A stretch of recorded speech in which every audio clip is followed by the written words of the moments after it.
Hey everyone, I'm Jon Darling, cloud engineer here at Velosio, specializing in Microsoft Teams. And today I'm happy to tell you a bit about some of the features of Microsoft Teams that you might not be using yet since your initial adoption. So hopefully you can come out of this session with a bit more knowledge about what Microsoft Teams offers, and we can pique your interest about some ways to expand your Teams usage. So the first thing we're looking at might not look totally familiar for those of you who are just used to using Teams for chat and meetings and sort of the basics, and that is the Teams Admin Center. So for those of you who are familiar with the Microsoft 365 Admin Center, or maybe the Exchange Admin Center for your email portion, you'll get what this is about. For those of you who are not, this is the one-stop shop for managing the back end of Microsoft Teams. So Microsoft Teams, of course, is secure by design, but there are always some policies that you might want to look at to kind of tailor how your Teams usage would best suit your user base. So for example, in the Teams Admin Center, which is available to both global administrators and your Teams administrators in Microsoft 365, you can do things like manage your Teams policies, your team templates, which we'll talk a bit about later for creating new teams, and also things like guest access, which allows guest users access to your tenants, teams, and channels, and also external access, which can allow your users to do the same thing to interact with possibly customers or vendors on their team's tenant. So if you are a security conscious organization, which we hope all of you are, want to kind of tailor some of your team's creation policies, external access, maybe manage your team's devices, and even pull up some helpful analytics and reports to see how your users are actually using the software, take a look at the Teams Admin Center at admin.teams.microsoft.com. And you can even run reports to see what teams are getting the most usage over the last 30 days.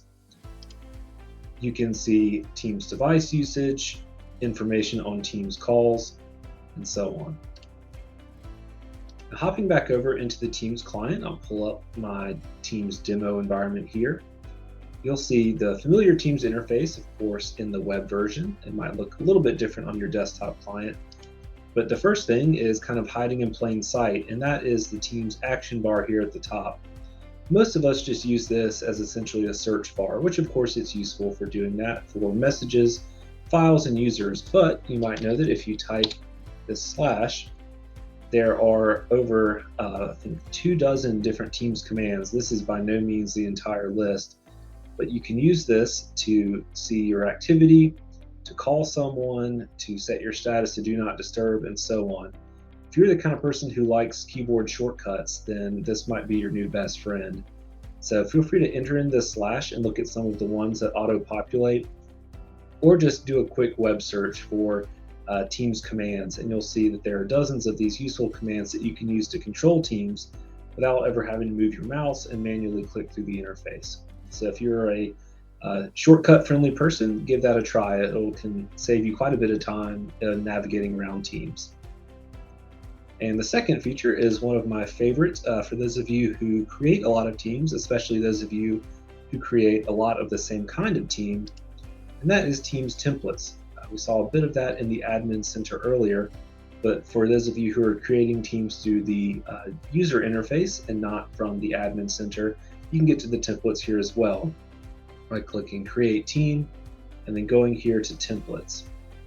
And there are quite a bit of pre-populated useful default templates from Microsoft, but all of these can be customized, duplicated, hidden, or deleted if there's something that you no longer use. So this tenant is a healthcare focused tenant. You see that in the patient care Teams template, we have different tabs for rounds, staffing, and shifts, which is something I'll show you next. But I'll show you this here with a quick pause to say, this is something that we can help you develop here at Velosio, or if you're just curious and would like to start creating teams with a bit of a head start as far as the content, Teams templates are extremely useful. And last but not least, for what we'll show you on our quick tour of some of the best hidden features of Teams is shifts. So for those of you who help manage a workforce that is shift-based, You might not know that Teams has a shifts feature here. So you can enter in your teammates, what shifts they're on, color coordinate those. Your users can then clock in and clock out, copy their schedule to other schedules here if you want to duplicate that for maybe different teams that you have. And so this is useful both from an administrator perspective to see who is booked for what shift, and for your users, they can easily clock out, clock in, take a break, export their timesheet, and so on. You can view and recall schedules as well as export or import them, and see requests if you would like requests to take time off, for example. So we hope these have kind of sparked some of your interest in ways to use Teams in a new way or ways to use Teams more securely. If you would like any help with using Teams, please don't hesitate to contact us here at Velosio. No Teams project is too big or too small, and we'll be happy to help you get the most out of your investment in Microsoft Teams. Thank you and have a great day.